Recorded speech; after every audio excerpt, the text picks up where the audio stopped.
eh, pengawasannya ya, Hmm. pengawasan dari Subsidi LPG LPG. subsidi itu memang tidak ada gitu loh, tidak ada pengawasannya. Udah lama Jadi tuh Pak. misalnya, Pengawasan itu Hah? sampai sekarang belum ada.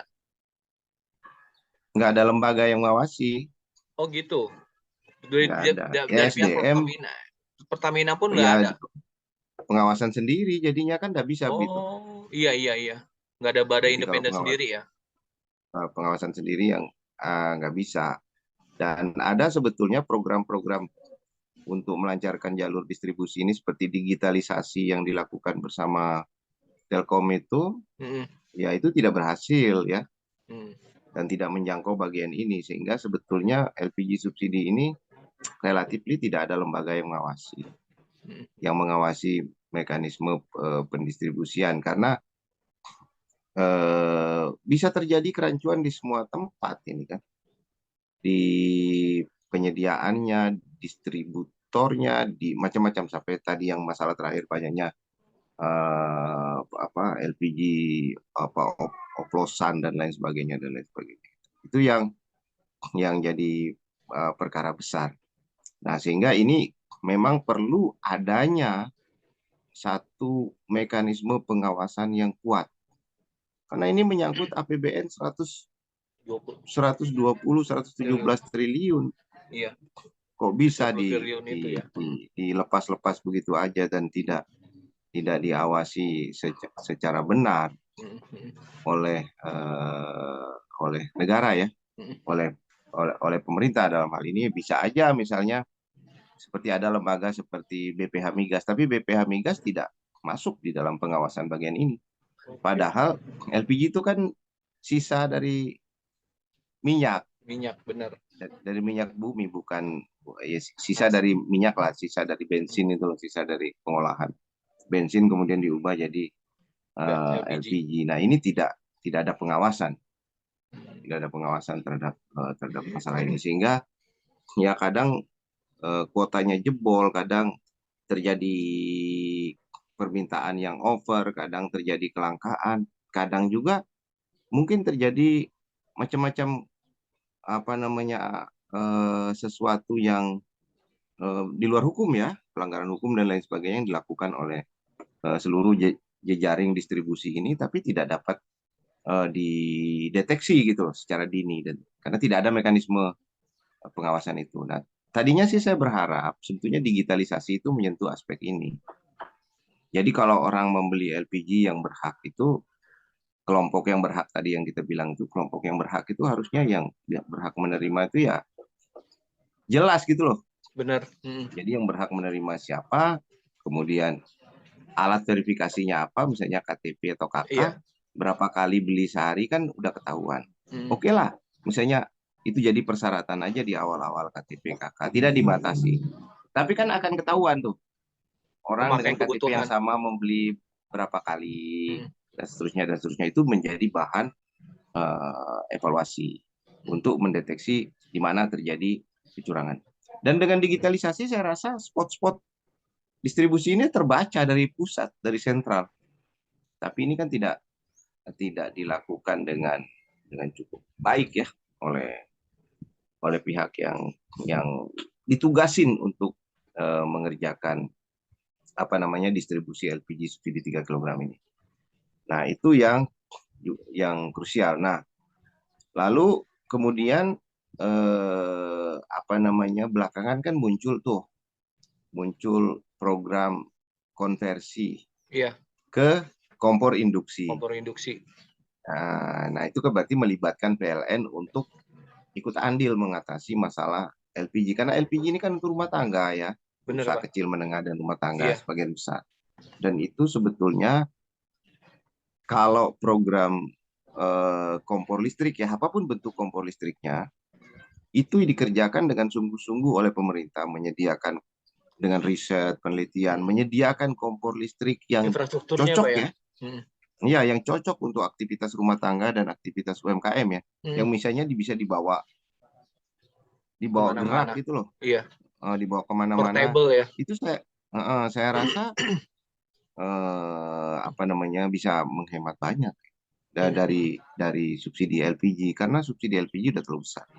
Iya. Nah, cuma sayangnya kan program di kompor induksi paling nggak usah yang portable yang nggak bisa dibawa kemana-mana. Yang rumah tangga aja dulu deh. Mm. Secara alami ya rumah tangga kaya dan lain sebagainya itu dilatih, dibiasakan untuk menggunakan kompor Listrik. listrik misalnya kan. Jadi Iya. mereka tidak merebut Gas hak-hak yang ada. masyarakat miskin untuk mendapatkan LPG subsidi 3 kilogram.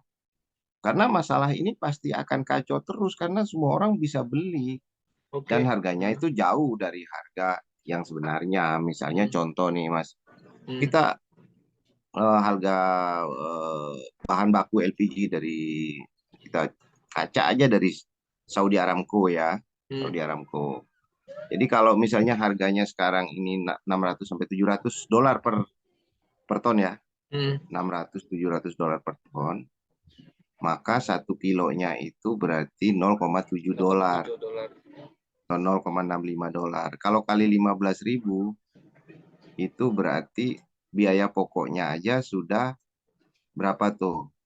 7.000 dikali 0,7 dolar kali 15.000 berarti sudah 10.500 ya Mm. per kilo. Nah, per tabungnya berarti 30.000 Mas. Iya. Nah, sekarang per tabung berapa? 3 kilo.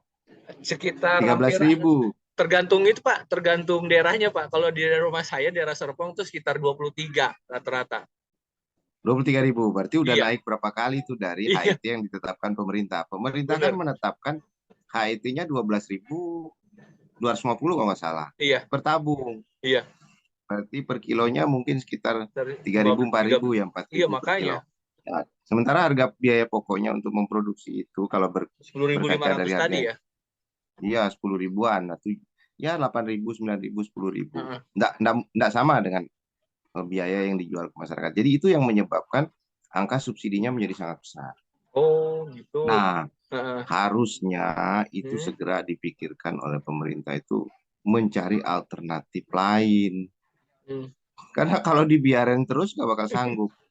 Dan kelangkaan ini pasti akan terus terjadi. Saya mencurigai juga faktor kelangkaan ini karena Iya faktor faktornya kenapa tuh Pak? Pengadaan ya. pengadaan dan penyediaan. Bisa juga, atau bisa juga karena faktor lain-lain seperti misalnya ya Pertamina meminta agar pemerintah segera membayar kewajibannya pada Pertamina. Bisa saja loh Mas ya. Kita nggak tahu penyebabnya apa. Karena sejauh ini kan yang berusaha kita dapat di publik, pemerintah Pertamina melakukan inspeksi mendadak, meninjau lokasi dan lain sebagainya. Datang ke lokasi ini langka di tempat lain, Iya datang ke sini benar. langka. Iya. Jadi tidak permanen, tidak Heeh. tidak bisa diatasi permanen. Nah, semestinya kan kalau digitalisasinya jalan ya, pengawasan melekatnya dan seluruh lini ini termonitor, termasuk stok di setiap paling nggak stok di setiap agen itu mesti tahu. Setiap agen di seluruh Indonesia itu mesti ada data sentral yang mengetahui itu. Atau stok di setiap, kalau jagonya lagi stok di setiap pangkalan. Nah, kalau pengecer kan bukan tanggung jawab Pertamina karena itu sudah pengecer di kios-kios ya. Udah nggak bisa. Tapi pangkalan masih dalam jaringan distribusi mereka. Harusnya stok di setiap pangkalan itu sudah tahu. Kalau digitalisasinya jalan. Tapi ini kan semua nggak jalan. Nah, dari sisi subsidinya besar, dari sisi pengawasannya lemah, dari sisi regulasinya tidak cukup komprehensif, dari sisi pelaku usahanya juga tidak terbuka, tidak transparan, dari sisi masyarakatnya juga belum transparan, artinya belum membeli sesuai hak ya. Jadi Hmm. misalnya ya orang-orang yang kalau pas lagi langka begini orang-orang yang berpendapatan menengah ke atas ya bisa beralih ke yang lain yang tidak Iya yang subsidi kan gitu ya. benar. Tapi kan kesadaran itu tidak Nggak tidak muncul. bisa tanpa sistem gitu Hmm. loh Mas. Benar Tanpa benar satu benar. sistem yang dibangun oleh pemerintah agar semua orang berada di dalam jalur atau berada di dalam mekanisme yang benar dalam memanfaatkan gas LPG 3 kilogram yang merupakan apa namanya proyek atau pengadaan energi yang disubsidi oleh pemerintah. Nah, itu kan sampai sekarang belum mampu ini dilihat secara utuh. Dan saya yakin ya, menduga ya, ini akan terus berlangsung karena tidak ada mekanisme penyelesaian yang bersifat permanen di dalam beberapa aspek yang saya sebutkan tadi. Nah, terus kalau pencegahannya gimana tuh Pak, biar nggak langka tuh Pak? Ya, kemarin sempat diusulkan untuk menambah pasokan. Naik pasokan aja. Menambah pasokan. Tapi kan kita menambah pasokan atas barang bersubsidi, berarti Iya. keuangan negara jebol lagi Jebol. kan? Iya, benar. Nah, kedua, tanpa ada data yang benar, data yang betul-betul bahwa ini memang perlu menambah pasokan hanya bentuk operasi pasar seperti menduga-duga dan mereka-reka, berarti merugikan masyarakat dan merugikan negara. Karena belum tentu langka karena faktor permintaan, bisa langka karena faktor di luar itu. Misalnya ya moral hasad, ada orang yang menimbun, ada orang yang penimbunan. apa dan lain sebagainya, kita kan nggak tahu. Jadi kalau mau benar dan mau bagus, sistem pendataan itu harus dibenahi. Mekanisme pengawasan di dalam rantai distribusi ini, di dalam jalur distribusi ini harus dibenahi. Dan digitalisasi yang menjadi tools atau menjadi alat untuk memonitor stok, persediaan, pergerakan barang, dan lain sebagainya itu harus punya, Mas. Nah, Iya, ini benar. kan program sudah lama ya, tapi nggak bisa rampung-rampung ini. Bagaimana ini Telkom mau Pertamina kan harus mensegerakan ini. Ya, Dampaknya kira-kira juga akan kemana-mana dong Pak ya, kalau kayak gitu Pak ya, dampaknya ke dampak ekonomi juga akan agak mandek dong Pak kalau secara. iya macam. Kalau harga LPG sudah semahal itu di lapangan kayak 90.000, 60.000, ya gejolak ekonomi namanya itu. Iya. Inflasi dan lain sebagainya semakin tidak terkendali. Kemudian juga ini kan sebetulnya di tengah rakyat sedang susah begini, janganlah harga seperti itu ya. Sampai 90.000 ini kan urusan perut makan ini. Benar. Urusan memasak makanan, jangan sampai menimbulkan kepanikan dan kekacauan. Jadi harus dipikirkan sebuah langkah yang utuh dan menyeluruh. Ada closing statement Pak untuk menutup diskusi kita hari ini? Ya, saya rasa itu ya. Satu itu, ini harus diingat oleh pemerintah bahwa ini subsidi besar sekali. Dan subsidi yang terhutang kepada Pertamina itu mesti harus segera diselesaikan oleh pemerintah karena ini menyangkut pengadaan. Kedua, regulasi di bidang ini harus diselesaikan, diberesin semua. Termasuk siapa yang melakukan pengawasan. Untuk distribusi LPG ini kan harus ada yang melakukan pengawasan. Nah, yang ketiga itu adalah segala macam bentuk kemungkinan terjadinya penyimpangan dan lain-lain itu harus dibenahi, dan digitalisasi itu harus dijalankan. Nah, yang keempat itu adalah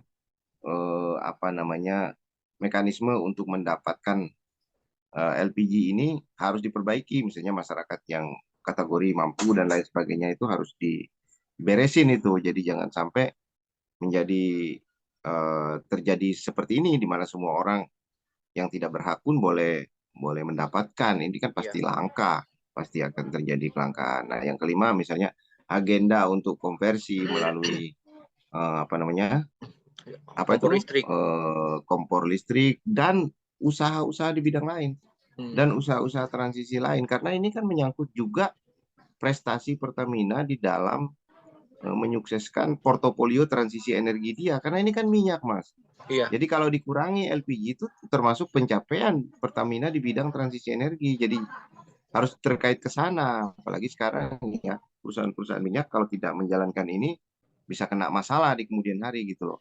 Tidak melakukan transisi energi bisa kena masalah di kemudian hari. Nah, yang terakhir mungkin sosialisasi ya.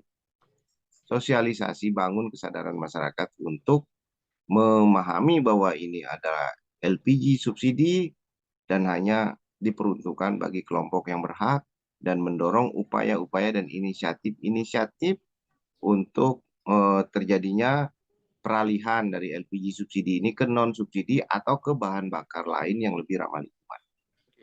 Itu harus inklusif, harus terbuka, harus people center istilahnya, harus berbasis pada inisiatif masyarakat secara luas. Tidak bisa juga mereka bangun regulasi dari atas, Sendiri ya, awasi, tapi bawah masih susah gitu, hidup rakyat masih agak susah susah, ya, nggak agak berjalan. susah juga untuk pencapaian-pencapaian ini. Oke, itu aja Pak. Makasih ya Pak atas Baik, waktunya. baik, Semoga sama-sama. diskusi kita ini bisa buat manfaat buat konsumen Indonesia nih yang pengguna LPG, dan yang tadinya 12 kg beralih ke 3 kg ya harus dipikirkan lagi lah Pak. Gitu. Jadi Iya, iya. kebutuhan LPG ini sangat Oke, besar ya Pak ya. Makasih Pak iya, atas iya. waktunya. Sampai Makasih, ketemu lagi ya Pak. sampai jumpa Sehat-sehat Pak. lagi. Iya. Ya, Assalamualaikum amin. warahmatullahi wabarakatuh. Waalaikumsalam.